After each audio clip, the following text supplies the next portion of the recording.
সময় প্রভুর চরণতলে আমরা একত্রিত হতে পেরেছি। তার জীবন্ত জীবিত বাক্য নিয়ে আরেকটি বার আলোচনা করার সুযোগ পেয়েছি। তার জন্য ঈশ্বর পিতা পুত্র পবিত্র আত্মাকে জানাই অসংখ্য অসংখ্য ধন্যবাদ।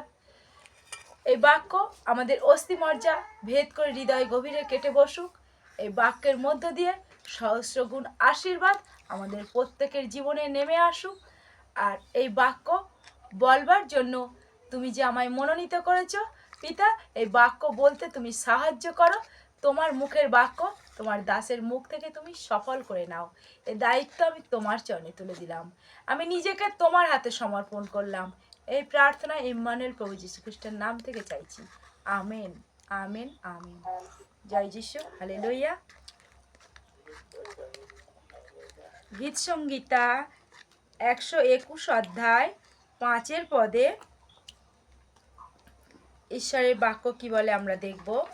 গীত সংগীতা 121 অধ্যায় 5 থেকে 8 পদের বাক্য বলছে, সদাপ্রভুই তোমার রক্ষাকারী, সদাপ্রভুই তোমার ছায়া, তেমনি তোমার ডান হাত দিয়ে ডান পাশে রয়েছেন। দিনের বেলায় সূর্য আর রাতের বেলায় চাঁদ তোমার ক্ষতি করবে না। হালেলুয়া। তাহলে ঈশ্বরের বাক্য এখানে কি বলছে যে সদাপ্রভুই তোমার রক্ষাকারী। তাহলে আমাদের রক্ষা করতে পারে কে? সদাপ্রভুই একজন, তিনি আছেন, তিনিই কিন্তু আমাদের রক্ষা করতে পারেন। যতই আমরা আমাদের অনেকে আছে যারা উঁচু পদের লোক, তারা কি করে নিজেদেরকে রক্ষা করার জন্য কি করে তাদের চারপাশে বডিগার্ড দিয়ে ঘিরে রাখে, যেন তারা নিজেদেরকে সুরক্ষিত রাখতে পারে, বা কেউ কোনো শত্রুতা তার সঙ্গে রয়েছে এমন কোনো ব্যক্তি তাকে যেন ক্ষতি করতে না পারে। তাই সব সময় 24 ঘন্টা কি করে বডিগার্ড দিয়ে ঘিরে রাখে। আর এখানে ঈশ্বরের বাক্য বলছে সদাপ্রভুই তোমার রক্ষাকারী। তাহলে আমাদেরকে কোনো মানুষ, কোনো বডিগার্ড কেউ রক্ষা করতে পারে না, একমাত্র সদাপ্রভুই আমাদেরকে রক্ষা করতে পারে। তাই বলছে দিনের বেলায় সূর্য আর রাতের বেলায় চাঁদ তোমার কিছু ক্ষতি করতে পারবে না। অর্থাৎ যে সূর্যের আলোয় দিনের বেলা কোনো রকম কোনো ক্ষতি আমাদের হবে না, এবং রাতের বেলা সেই চাঁদ বলছে রাতের বেলা চাঁদ, তাহলে সেই যখন রাত্রে চাঁদ উঠছে সে তখনও সেই চাঁদের আলোয় বা সূর্যের আলোয় আমাদের সেই দিনে বা রাতে কোনো রকম কোনো ক্ষতি হতে তিনি দেবেন না। তিনি সেই সূর্যের আলো থেকে এবং আমাদেরকে সূর্যের আলোর মধ্যে যে শয়তান শত্রু দিনের বেলা আমাদের চারিদিকে ঘোরাফেরা করছে, এমনকি যে কোনো মন্দ শক্তি আমাদের উপর কাজ করতে চাইছে, তার হাত থেকে তিনি আমাদেরকে রক্ষা করবেন। এমনকি রাতেও তাই, রাতে যে কোনো দুষ্ট আত্মার হাত থেকে, যে কোনো মন্দ শক্তির হাত থেকে তিনি আমাদেরকে রক্ষা করবেন। যে কোনো কঠিন রোগ পীড়া থেকে তিনি আমাদেরকে রক্ষা করবেন। কারণ আমরা রাতে দেখবে যখন কোনো বিপদে পড়ি কি হয়, প্রভুর কাছে প্রার্থনা করি আর সঙ্গে সঙ্গে প্রভু সেই বিপদ থেকে আমাদেরকে উদ্ধার করেন। হঠাৎ পেটের যন্ত্রণা হচ্ছে, কি করব, কোথায় যাব, কার কাছে যাব, প্রভুর কাছে প্রার্থনা করছি, প্রভু সুস্থ করে দিচ্ছে। যে কোনো পরিস্থিতিতে প্রভু দিনে কি রাতে কি প্রভু আমাদেরকে রক্ষা করে চলেছেন। তাই তো তিনি আমাদের রক্ষাকারী ঢাল। হালেলুয়া। আর কি বলছে, বলছে সমস্ত অমঙ্গল থেকে সদাপ্রভুই তোমাকে রক্ষা করবেন। হালেলুয়া। তাহলে সমস্ত অমঙ্গল থেকে তিনি কিন্তু রক্ষা করবেন। তাই আমাদের জীবনে যদি কোনো অমঙ্গল এসে থাকে তিনি জানেন, আমরা জানি না কোন দিন কোন সময়ে আমাদের কি কারণে আমাদের জীবনে অমঙ্গল নেমে আসছে, কিন্তু সদাপ্রভু তিনি জানেন যে কি কারণে কখন আমাদের অমঙ্গল ঘটতে চলেছে।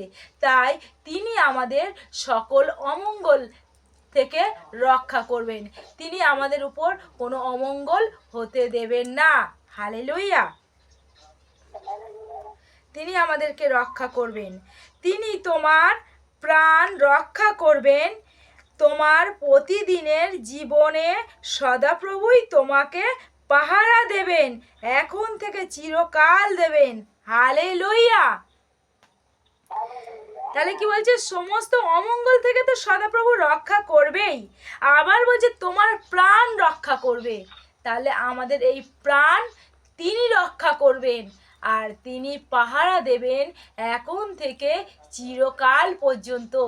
যদি আমরা এই সদাপ্রভুর কাছে নিজেকে উজাড় করে দিই, এই প্রভুর চরণতলে নিজেকে সমর্পণ করি, আমি যদি নিজেকে সেই সদাপ্রভুর উপরে নির্ভর করে চলি, তাহলে সম্পূর্ণ ভার যদি তার উপরে ফেলে দেয়া যায়, তাহলে তিনি অবশ্যই আমাদেরকে প্রাণকে রক্ষা করবেন, তিনি আমাদেরকে পাহারা দেবেন। তিনি বলছেন, আমি তোমাদেরকে লক্ষ্য রাখি এখন থেকে চিরকাল পর্যন্ত। তিনি আমাদের লক্ষ্য রাখবেন, তিনি আমাদের সঙ্গে থাকবেন। তাই তিনি সর্বদা আমাদেরকে রক্ষা করে চলেছেন। কিন্তু আমরা কি তার উপরে নির্ভর করছি? আমরা কি তার উপরে আমাদের জীবনের দায়িত্ব ভার তুলে দিয়েছি? আমরা যদি তার উপরে নিজেকে সমর্পণ করতে পারি, তার চরণতলে সমস্ত দায়িত্ব ভার যদি তার উপরে তুলে দিতে পারি, অবশ্যই তিনি আমাদেরকে পাহারা দেবেন, আমাদেরকে লক্ষ্য রাখবেন। হালেলুয়া। এরপর গীত সংগীতা 27 অধ্যায় 4 পদে ঈশ্বরের বাক্য কি বলে আমরা দেখব।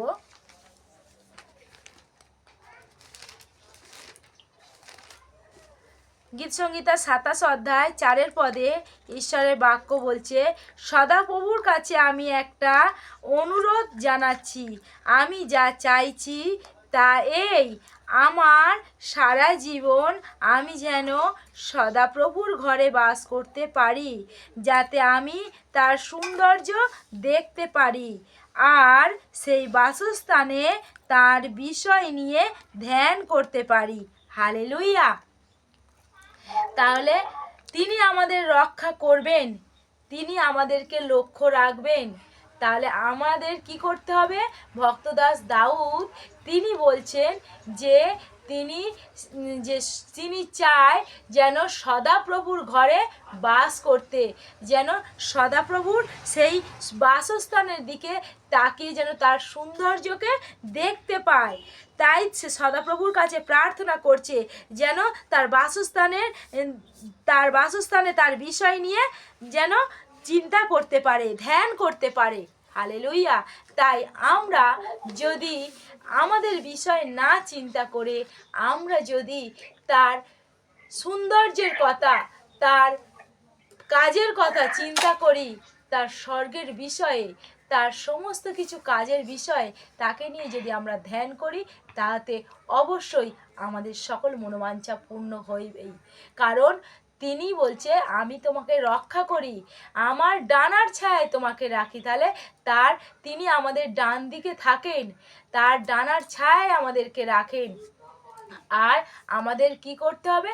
আমাদেরকে নিজেদের বিষয় নয়, আমরা তার বিষয় নিয়ে ধ্যান করব।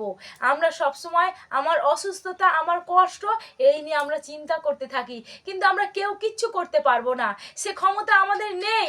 আমরা নিজে থেকে আমাদের রোগকে সুস্থ করতে পারি না, আমাদের সমস্যাকে দূর করতে পারি না। তাই আমরা আমাদের সমস্যা নিয়ে যেন না চিন্তা করি, আমরা যেন আমাদের সদাপ্রভুর উপরে নির্ভর করি, আমরা যেন তার বিষয় নিয়ে চিন্তা করতে পারি। হালেলুয়া।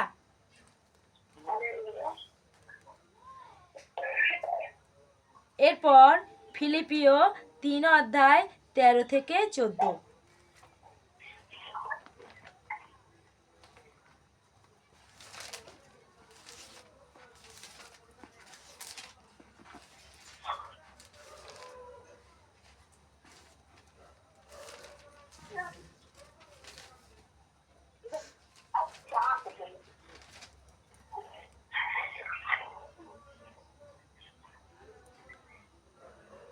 ঈশ্বরের বাক্য এখানে কি বলছে?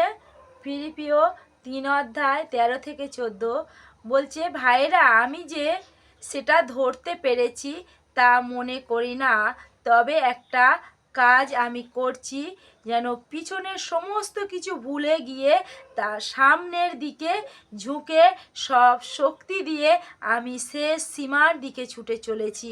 এতে যেন খ্রিস্ট যিশুর মধ্য দিয়ে ঈশ্বরের স্বর্গমুখী ডাকের মধ্যে যে পুরস্কার রয়েছে তা আমি পাই। হালেলুয়া।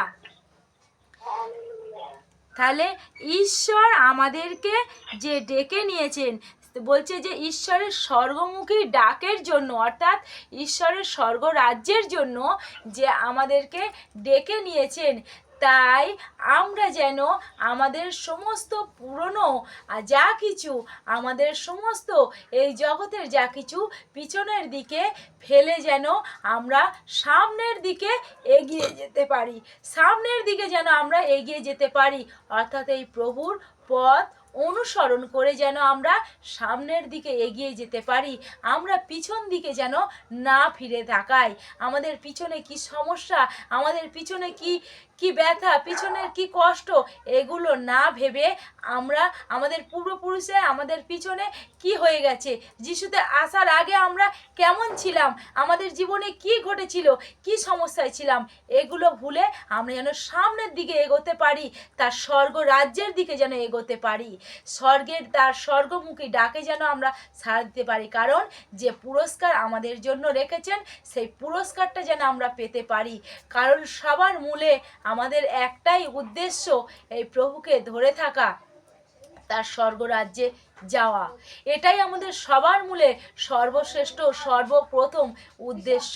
কিন্তু আমরা প্রত্যেকে সেই স্বর্গরাজ্যে যেতে চাই, তাই আমাদের প্রত্যেককে আমাদের পিছনের সমস্ত কিছু ভুলে, সমস্ত কিছু ফেলে রেখে এগিয়ে যেতে হবে, আর তার বিষয় নিয়ে আমাদেরকে ধ্যান করতে হবে, তার বিষয় নিয়ে আমাদের চিন্তা করতে হবে, আর তাহাতে তিনি আমাদের রক্ষা করবেন।